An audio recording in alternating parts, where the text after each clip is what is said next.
I'm trying to cook this vast cuisine in one night, are you kidding me?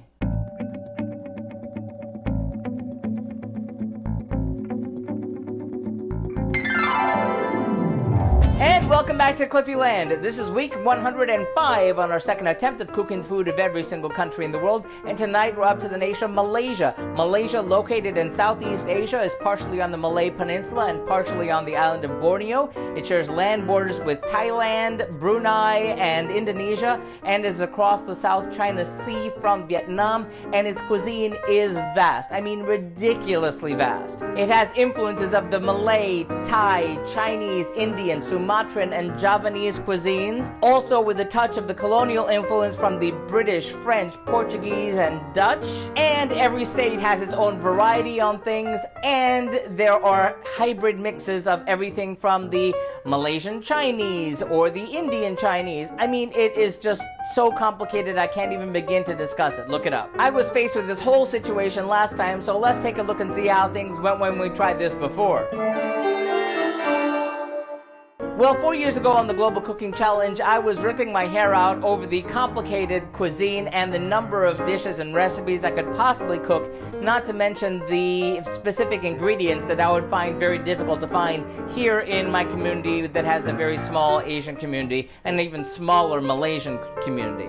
Therefore, I wound up cooking on 2 nights. For the first night, I tried to do something that would honor the street food traditions of Malaysia and wound up doing a dish called laksa. Laksa was supposed to be a simple recipe, and it started out seeming simple despite the fact that I had to go search for certain ingredients, some that I really couldn't find exactly, and I wound up screwing it up completely by oversalting it, not realizing that certain ingredients already had salt, and then the recipe was so vague it didn't say like what kind of yellow noodles and how many yellow noodles, so I wound up making something that was something of a fail, and it was kind of my fault, but the recipe really, suspected you already knew certain things, which I didn't know. So, decided not to do that one again. For both nights, I wound up trying to cook a dish called Lemang. I hope I got that pronunciation close to right. It's a preparation of glutinous rice. I used a specific recipe which also suggested throwing in some palm sugar in there. It was supposed to be little towers. It didn't really work out in terms of the shape, but it tasted fine. We're going to try to fix that. More on that in a moment.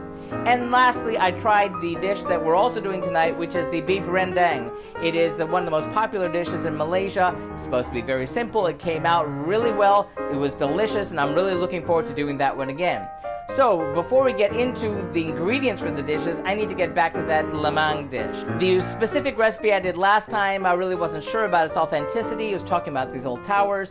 When I went to New Zealand last year, a Malaysian woman discussed this with me and said that often these things will be decorated with stuff.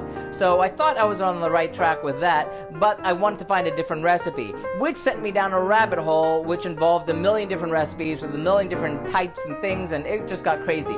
So what you're gonna see is sort of a hybrid of about 4 different versions, and hopefully it came out okay. With that gigantic disclaimer being made, let's take a look at the ingredients for tonight's 2 dishes.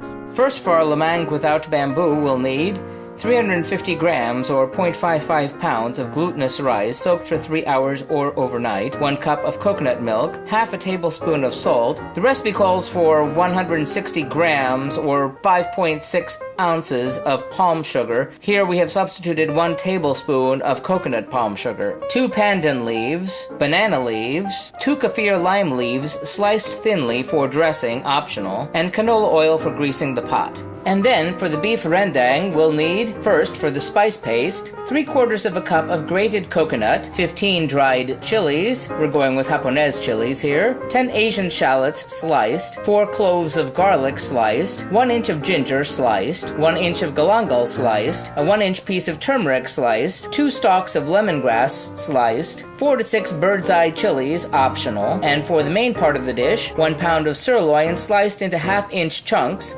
Any lean stewing beef can be used, 1 1/4 cups of coconut milk, 1 cup of water, optionally 1 turmeric leaf tied in a knot, 2 kaffir lime leaves torn, 1 1/2 teaspoons of salt, 1 teaspoon of sugar, and 1 to 2 pieces of asam keping, optional. However, we are substituting a 1/4 teaspoon of tamarind concentrate for the sourness. Yes, this is going to involve all-day preparation, but it should be worth it. Let's get cooking.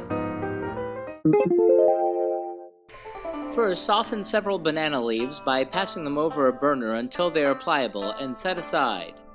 Drain the rice.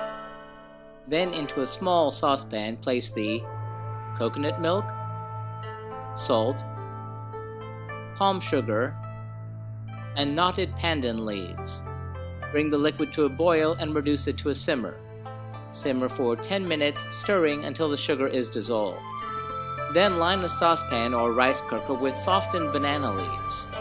Then add the drained rice and the liquid with the pandan leaves if you prefer. Cover with more banana leaves. Then bring to a boil, cover, reduce the heat to low, and let it simmer for 30 minutes. Remove it from the heat and tip it out onto a large platter. Discard the used banana leaves and spread the rice out to cool. Meanwhile, preheat your oven to 425 degrees Fahrenheit. Make 4-inch strips of the unused banana leaves and make cones.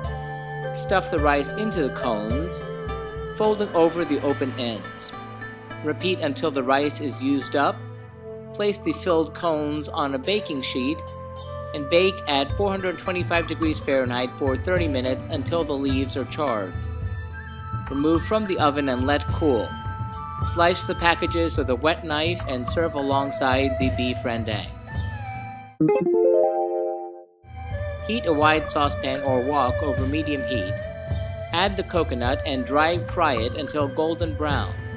Let it cool slightly. Then finely grind it with a mortar and pestle or in a food processor. Snip the dried chilies into 1-inch lengths and add the chilies to a bowl of boiling hot water. Discard half the seeds and place the chilies in an electric blender. Then add the shallots, garlic, ginger, galangal, turmeric, and lemongrass. And if you want a hotter rendang, add bird's eye chilies.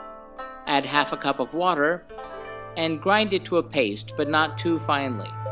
Then into a wok or wide saucepan, place the spice paste, beef, coconut milk, water, and bring to a boil and simmer on medium heat, stirring now and then until the mixture is reduced and thick and the oil surfaces, at least 45 minutes.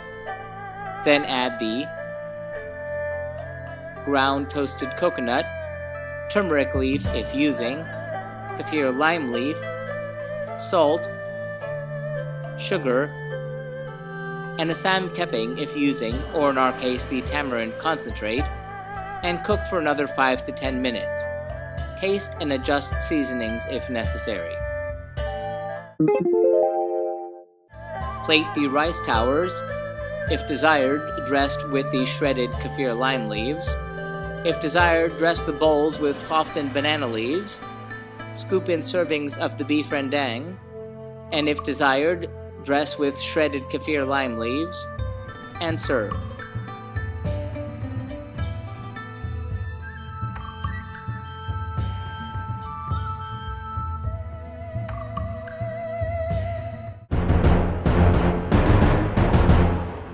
How did that turn out? Well, it was superb. It was delicious. It was wonderful. Let's start off with that lemang. Now, my research on this one suggested that the original preparation of this would be in a stick of bamboo lined with banana leaves with the rice inside and then roasted over a fire. We don't have the banana leaves and we don't have an open fire. So we tried to do this as best we could, and what you know, it came out rather well.